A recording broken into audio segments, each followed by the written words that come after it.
గతంలో కల్వకుంట్ల చంద్రశేఖరరావు గారి సారథ్యంలో నడిచినటువంటి బీఆర్ఎస్ పార్టీ పరిపాలనలో కొన్ని వేల ఫోన్ నెంబర్లు ట్యాప్ చేయడం జరిగింది.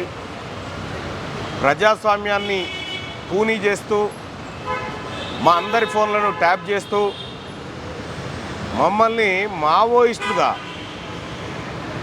మావోయిస్టుల సానుభూతి పరులుగా మా పేరు చెప్పి మా కాల్స్ మా డేటా అంతా రికార్డ్ చేయించి మా ఫోన్లు ట్యాప్ చేయించి అటు కేంద్ర ప్రభుత్వాన్ని ఇటు ప్రజలను ఇటు పోలీసు వ్యవస్థని అన్నిటినీ తప్పుదోవ పట్టించినటువంటి కల్వకుంట్ల చంద్రశేఖరరావు గారు నా ఫోన్లను దాదాపుగా నేను ఒక ఫోన్ ట్యాప్ అవుతుందని ఇంకో నెంబర్ తీసుకుంటే ఇంకో నెంబర్ కూడా ట్యాప్ చేశాను. ఒక ఫోను 31 తారీఖు 10వ నెల 2022 నుంచి కరెక్ట్గా 30 తారీఖు 10వ నెల 2023 వరకు ఒక నెంబర్ ఏమో ఏడాది మొత్తం ట్యాప్ చేసిండు. ఇంకో నెంబర్ వచ్చేసి 31/7/2023 నుంచి సెప్టెంబర్ అంటే 10 దాదాపు 3 నెలల పాటు ఇంకో ఫోన్ ట్యాప్ చేసిండు. కరెక్ట్గా ఎన్నికల సమయం వరకు ట్యాప్ చేసిండు. ఇట్లా దీనికి కారణాలు ఏంటంటే అప్పట్లో ప్రభుత్వ నిర్ణయాలకు వ్యతిరేకంగా మేము పోరాటం చేస్తున్నాం కాబట్టి ప్రజల పక్షాన పోరాడుతున్నందుకు మా ఫోన్లన్నీ ట్యాప్ చేయడం జరిగింది. నాదే కాదు, నా చుట్టుపక్కల ఉన్నటువంటి నా వాళ్ళే కూడా అందరి ఫోన్లు కూడా ట్యాప్ చేయడం జరిగింది. వీళ్ళు ఎక్కడ పోతున్నారు, ఏం చేస్తున్నారు అనేటువంటి ఇన్ఫర్మేషన్ గ్యాదర్ చేసి పనిచేసినారు. నేను ఒకటే అడుగుతా ఉన్నా, నిజంగా ఈ రాష్ట్ర ప్రభుత్వం ప్రజలకు అక్కడికి వచ్చే పనులే చేసినంటే ప్రజల ఫోన్లు ట్యాప్ చేయాల్సినటువంటి అవసరం ఏమొచ్చింది?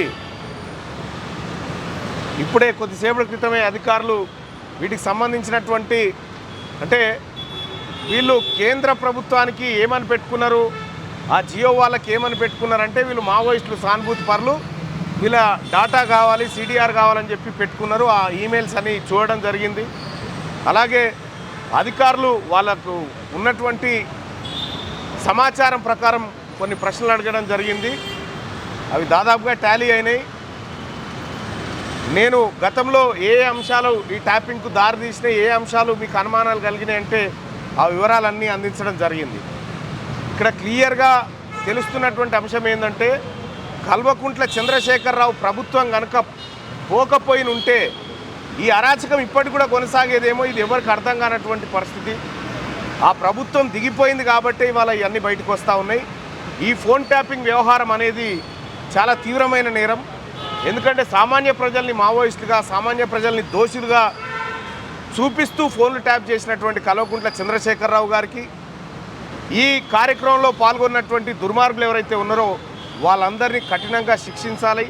అలాగే తెలంగాణ రాష్ట్రంలో ప్రజాస్వామ్యాన్ని కూనీ చేసే విధంగా ప్రభుత్వం ఆ రోజున్నటువంటి వ్యక్తులు ఎవరైతే చేసిరో వాళ్ళని మరింత కఠినంగా శిక్షించాలి. ఎందుకు చెప్తా ఉన్నామంటే చాలా తీవ్రమైనటువంటిది. ఇంకా నాతో పాటు మా వాళ్ళే ఆ రోజు నాతో పనిచేసినటువంటి వాళ్ళందరికీ కూడా ఫోన్లు ట్యాప్ చేయడం జరిగింది. ఇంకా ఫ్యామిలీ మెంబర్స్ని కూడా ట్యాప్ చేసినట్టుగా తెలుస్తూ ఉంది. అయితే ఇంకా అధికారులకు కొన్ని వివరాలు సమర్పించేది ఉంది. అవి కూడా వివరాలు పంపిస్తానని చెప్పడం జరిగింది. అంటే ఇప్పటి వరకు కొన్ని వివరాలు పంపించాల్సిందే, అవి పంపిస్తానని చెప్పడం జరిగింది. మళ్ళీ అవసరమైతే మళ్ళీ పిలుస్తాం, తప్పకుండా రావాలని చెప్పడం జరిగింది. ఖచ్చితంగా వస్తామనే మాట. అంటే నాకు సంబంధించి నా చుట్టుముట్టులోనే 4 ఫోన్లు ట్యాప్ అయినట్టుగా నాకు తెలిసింది. అయితే వాళ్ళు అడిగింది ఏంటంటే ఈ ఫోన్లు ట్యాప్ చేయడానికి కారణం ఏంది, మీరు మీ ఫోన్లు ఎందుకు ట్యాప్ చేశారనుకుంటున్నారు, ఈ ఫోన్ ట్యాప్ అయినట్టుగా మీరు ఎప్పుడైనా అనుమానం వచ్చిందా మీకంటే ఆ ఎవిడెన్సెస్ అని చెప్పడం జరిగింది. సో వాళ్ళకి ఇంకా కొన్ని వీడియోస్ కూడా అందించడం జరిగింది. ఏ సందర్భంలో ఏం జరిగింది అనేది కొన్ని వీడియోస్ కూడా వాళ్ళకి ఇవ్వడం జరిగింది. సో వాళ్ళు ఫర్దర్గా ఇన్వెస్టిగేషన్ చేసి మళ్ళీ ఏమైనా అవకాశం మళ్ళీ అవసరం ఉంటే పిలుస్తా అని చెప్పడం జరిగింది.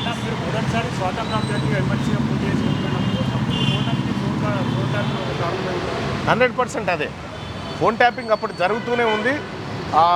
అంటే ఇక్కడ దీంట్లో కూడా చాలా ఆధారాలు ధ్వంసం చేసిరు, వాళ్ళు చాలా ఆధారాలు ధ్వంసం చేసిరు.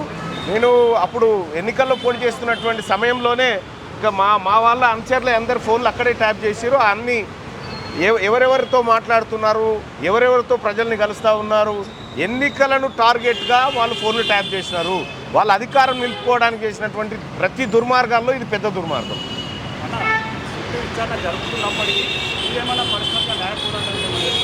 తప్పకుండా వెళ్తాము, తప్పకుండా. ఎందుకంటే మా వ్యక్తిగత హక్కులను హరించినటువంటి కల్వకుంట్ల చంద్రశేఖరరావు కుటుంబం మీద ఆ రోజు ఉన్నటువంటి అధికారుల మీద ఖచ్చితంగా చర్యలకు మేము న్యాయస్థానాలను కూడా ఆశ్రయిస్తాం. ఒకటి ఇది ఒక ఆయన బాధితుడే, నా లెక్క ముఖ్యమంత్రి రేవంత్ రెడ్డి గారు కూడా బాధితుడే. ఆయన ఫోన్లు ట్యాప్ అయినాయి, మా ఫోన్లు ట్యాప్ అయినాయి, అన్ని ఫోన్లు ట్యాప్ అయినాయి. అప్పుడు నేను ఒకటి ఏమంటున్నా అంటే ఇది చాలా తీవ్రమైన నేరం. దీన్ని తీవ్రంగా పరిగణించి దీన్ని త్వరగా ఇంకా అవసరమైతే సిబ్బందిని పెంచైనా సరే ఈ దోషులను కఠినంగా శిక్షించాలి. వీళ్ళను చట్టం ముందు దోషులుగా నిలబెట్టాలి. ప్రజలకు భరోసా రావాలి. గత ప్రభుత్వం చేసిన దుర్మార్గాలు ఈసారి జరగవు, ఈ ప్రభుత్వంలో జరగదు, ఈ ప్రభుత్వంలో ప్రజాస్వామ్యం పరిడవిల్తుందనేటువంటి సంకేతం ప్రజలకు పోవాలి. అది ముఖ్యమంత్రి గారు చెప్పాలి.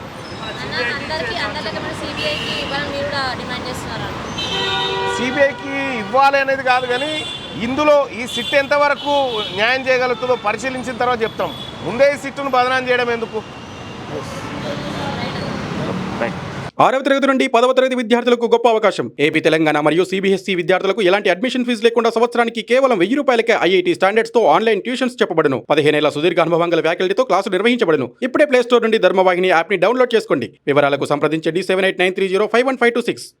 లేటెస్ట్ న్యూస్ తెలుగు మరియు ఇంగ్లీష్ అప్డేట్స్ కోసం ఇప్పుడే క్యూన్యూస్ అఫీషియల్ యాప్ ని ప్లే స్టోర్ నుండి డౌన్లోడ్ చేసుకోండి. సరికొత్త సమాచారాల కోసం క్యూన్యూస్ వెబ్సైట్ ని ఫాలో అవ్వండి. ఛానల్లో ప్రాంతీయ, జాతీయ, అంతర్జాతీయ వార్తలు వీక్షించండి.